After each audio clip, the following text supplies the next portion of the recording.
Okay. All right, time for the September 2025 energy. So Did you almost say Candy's, August? I did. I was looking at the calendar and it says August, so I had to change it. September 2025 energies, Candy's shuffling our deck that you can get on our website. Which is amazing. It's beautiful and supercharged. And we just want a card to jump out for September to help us figure out how the fuck to straighten our crowns. Okay. The soothing sound. Ooh, there it is, shuffling Ooh, that was cards. a good one. That felt definitive. Oh yeah, I feel like we've had this one before, but that's okay. I feel like Sometimes we need I shit always on feel that way, repeat. but yeah. Solid ground. I don't know, not for a while. That's a Yeah, good four one. of Four of diamonds. diamonds. Eep, Solid eep. ground. Yeah. So there's a house there because fours always represent home, and the the number four, and if you look at a real card, a playing card, you would see the four pips, which look like a square. So it's that solid shape. Yeah. So this card itself just represents like, well, the oracle meaning is the solid ground. It's really obvious. It's like coming back to home or creating solid space for yourself where you can feel at home. And what I'm feeling into it now is like the chaotic energy of the world and everything changing so quickly. And kind of like when you're on social media, it's just like pure chaos. And then it's like creating this solid space for yourself. And that could be through ritual. It could be a space within your home. It could be just like the fact that you do the same workout, or you have a workout that you do 2 or 3 times a week, or you go on a walk in the morning when you get up for 10 minutes, or it's like whatever it is that you can build into your schedule that's ritualized to create that feeling of solid ground beneath your feet. What were you getting? Well, at first they took me to school because it's a house, but it also reminds me of those old-timey schoolhouses. And there's an apple there, which makes me think of, bringing an apple to the teacher. And so it took me to the whole notion of like the first day of school. And granted, for September, if you are of the age where you're going to school, you're probably already back in school because it probably started in sometime in August. But it was showing like that chaos and the frenzy and the unsettled feeling that comes with going back to school, which for adults who are not in school, that's literally anytime our life changes, I feel like, when we've got big shifts, jobs, relocations, moving, relationships changing, like whatever, new interests, hobbies, it can be all kinds of stuff. And they were showing me how even within, we're going to use the school as an example, even within the chaos of going back to school, there are the familiar things of going back to school, kind of like you were talking about, Laura, with rituals. There's walking down the hallway, getting the books, meeting the teachers, like looking at the new syllabus or the new class outline. So there's so many little ways that you can reconnect to something that feels familiar, even in something that is new and different. So now they're showing me the example of like social media, which is just a hot mess of shit sometimes. Like, how do you make social media feel more friendly or more soothing? You've got probably the accounts that you go to for funny stuff, or the accounts that you go to for inspirational things, or like always weave those in, or start the experience or end the experience with those things. So even though social media is like this roulette wheel of who knows what I'm going to get when I go in there, you do know that there are places where you can go that are safe for you to go. So they're just reminding us that in any situation, we can find those places that are familiar and safe to us, thereby then beginning to create the feeling of solid ground. Yeah, and I was even thinking that it's like you can even create ritual around the social media, which is like when you get on it versus it just being a habit that you pick up because the phone's right there. So it's like, is it something you get on first thing in the morning, or is it something you do before you go to bed? I do not recommend either things, but I do them anyway. And then, or do you do it like just to take a break in the middle of the day and just to sit down and relax? It's like making it more intentional But what you were saying earlier reminded me of I moved about a month ago and I was feeling really, really unsettled. And Candy did a reading for me, and the higher selves were saying, as quickly as you can, get back into the few things that you really like to do, which is like have some chocolate in the afternoon and tea, or watch your favorite shows at night, to pull some of those, your favorite rituals from before you moved into, because you're kind of trying to unpack and get settled and run errands. And so it feels really unsettled because you haven't immediately started your rituals up again. So that works even when there is a big life change. And I was thinking about what you were saying with back to school, families that have their kids that go back to school. It's such like a disruptive period of time because the kids are getting back on a new schedule and they're adjusting. But just like Candy said, as adults, when we do something new, and honestly, there's disruptive energy in the air, even if you don't have kids and you're not experiencing back to school, you can feel it. True story. Like, there's people canceling events that week. I saw somebody that, some of our friends that have a local business here, they do like this Thursday morning weekly thing at their shop. And they're like, back to school week, we're not doing it. Because they're like aware that it's just too many things in one week. So I have friends that I'm trying to connect with, and I'm like, I'm just going to wait till, their back to school situation is like a couple weeks in because it's just this whole new schedule. And it's the quicker you can pull in those familiar rituals into that, even when you're going on vacation. Yeah, totally. Because Candy and I talk about how when you come back from vacation, you're so discombobulated and it takes forever to like get back into a rhythm again. And so it's like the quicker you can start the things that are so much a part of your anchoring energy, the faster you'll be able to adjust to coming back or to that big change. I found, since we're talking about vacation, two things that help me. One, immediately unpack the suitcase. Just throw all the shit in the laundry and put the suitcase back where it goes so it's out of sight. Two, if you do like have a workout schedule or a meditation schedule or a walking schedule, whatever it is, whatever your like activities of choice are to be healthy, do that the very next day. Yeah, And that's good. It hits the reset button way quicker because I found out that if I like let myself sit in the tired space and like I just need to like ground back into my space slowly and slowly unplug from the vacation, it just drags out the feeling of the instability. It's like taking the Band-Aid off slowly. So just like rip it off and then take a nap. Yeah, so like September, I'm like, why are they saying this to us for September? Okay. So what they were showing is how August. So Laura and I are recording this right now, just a little past the midpoint in August, and it's been a bit of a hot mess. I mean, things are not ramping down. It's been hot. It has. The weather's been hot. Like the news cycle's been hot. All of it's hot. Taylor Swift is like came out dropping a new album. Like there's just all kinds of stuff. Everything's in motion. Everything's at play. So it's like kept the energy kind of spinning. Like imagine plates. That circus trick where you're spinning multiple plates. Like that's what August feels like. Like you just don't know. There's curveballs coming from every direction. You're just trying to like keep it together.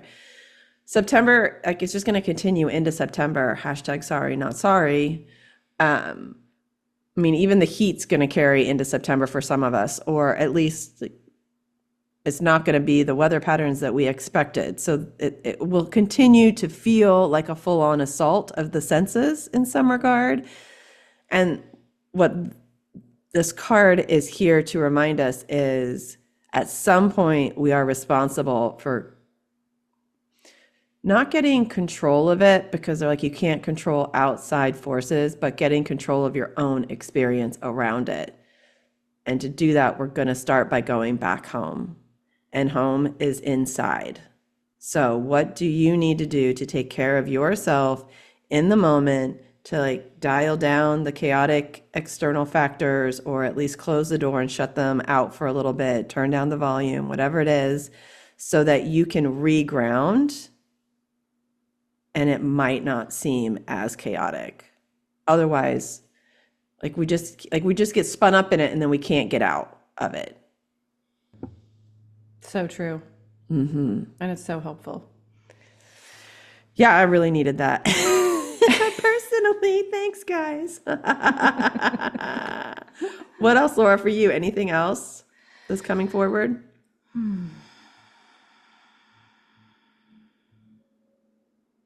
I'm realizing now, so when we designed these cards, we had so much fun making these cards. I got so much fun. The apple, there's like a point to all the little symbols that are in the cards, and some have more than others, but the apple is the symbol for this, for self-care.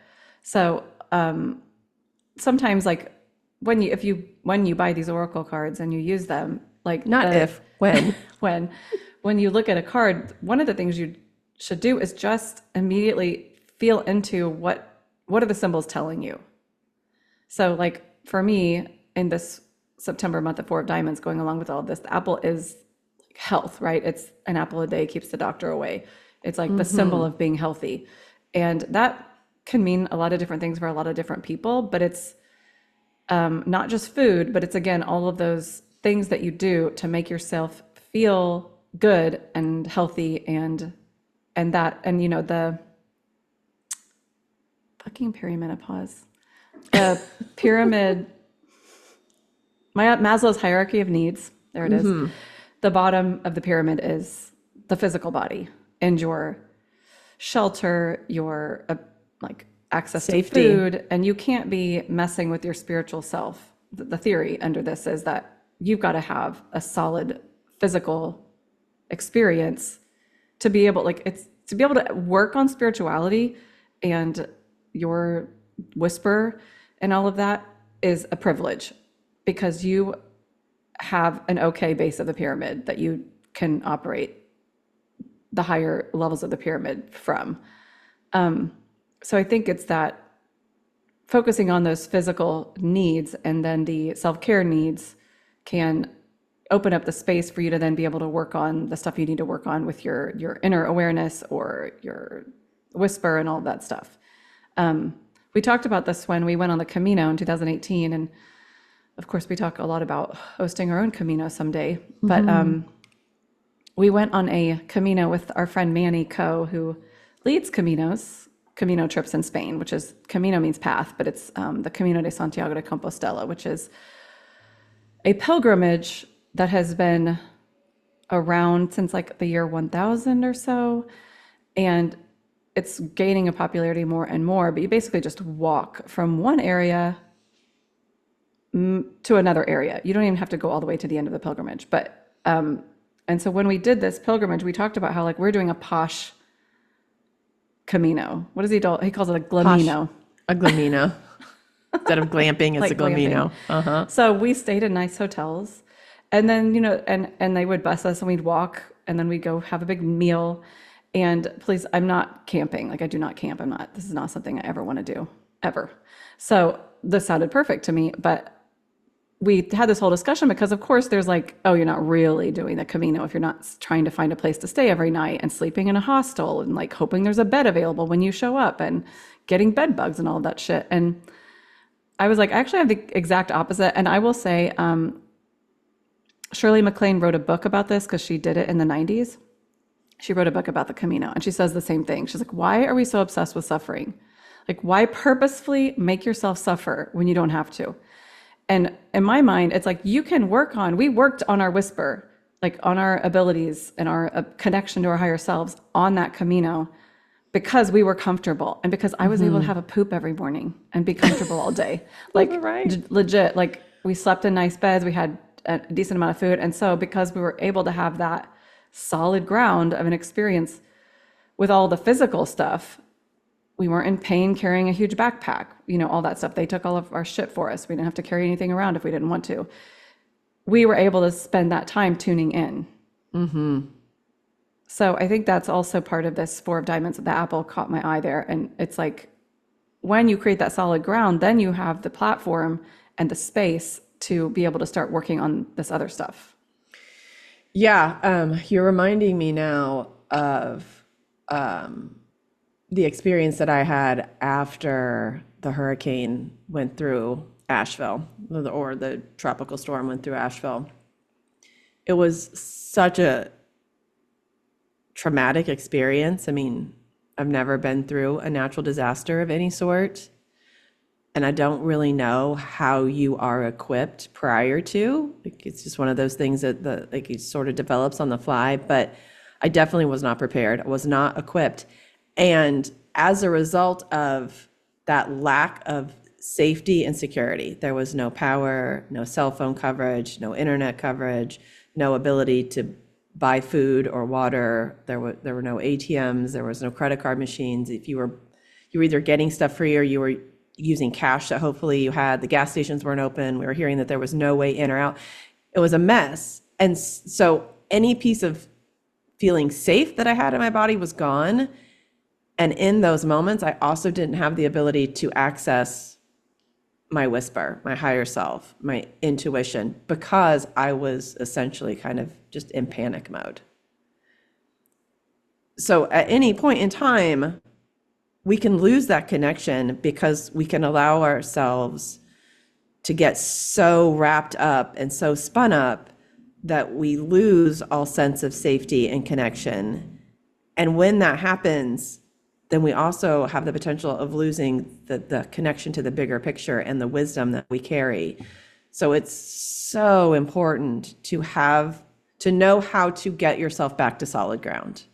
And for me, the way to get myself back to solid ground was literally to get back to solid ground, which meant Actual solid ground. actual solid ground, like earth ground, which meant like when I came back to Indiana for a trip that I'd already had scheduled, I just stayed because it felt so calming and so grounding and so soothing to be somewhere where I felt safe, surrounded by friends and family, and like not mountains and not floods, and that I couldn't leave. I couldn't allow myself to leave. And then it was like I could reconnect back into that wisdom again, because it was gone. I mean, Laura knows. I'd be like, I can't get access to the tools that I have. It was like everything was jumbled. So it's so important that we take care of ourselves and nourish ourselves and acknowledge when we've lost that connection, because it's going to happen.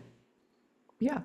So, Well, I always say, like, if you're having the stomach flu, you're not working on like anything spiritual, meditation. You're not meditating while you have this. I mean, I no. think that there might be a world in which you're so like not attached to how your physical body's feeling that maybe you could, like if you're some super advanced spiritual guru person, I don't know. Metahuman, as Deepak would call you. Yeah, a metahuman. Like that doesn't seem like a reality for me at this point in time. No. Yeah. So use this month to reestablish the connection to those tools. Know what they are. It's like knowing where a flashlight is in case of an emergency. Yeah. Know what your Keep tools are to list. reground. Put a list of your tools together too, and just refer to it. I've had a couple people say that to me where like they either get anxious, they have anxiety or depression, and they just keep a list of like 8 to 10 things that they can do so that they don't have to think. They just look at the list and they pick the one that's jumping off the page at them, and then they go do that thing to help. That's brilliant, because when you are in the mess of it, there's no additional capacity to think or reason your way out of something. Like, so that I love that, having something on your phone. What should I do now? Oh, I should breathe. Right. Oh, count to 10. 10's a lot. Do a 5 count breath. 10's a lot. I feel like I've never heard anyone say count to 10 and breathe. 10 counts in, 10 counts out. Oh, I mean, you might get there. I don't think you're going to start there though. Oh, that was good. That feels good. That feels good. Okay. All right. I'm I feel excited complete. for September. Who was Yes. that used to say that all the time? Do you feel complete? I don't feel remember what that complete. was. I feel complete. Like Excellent. this can end now.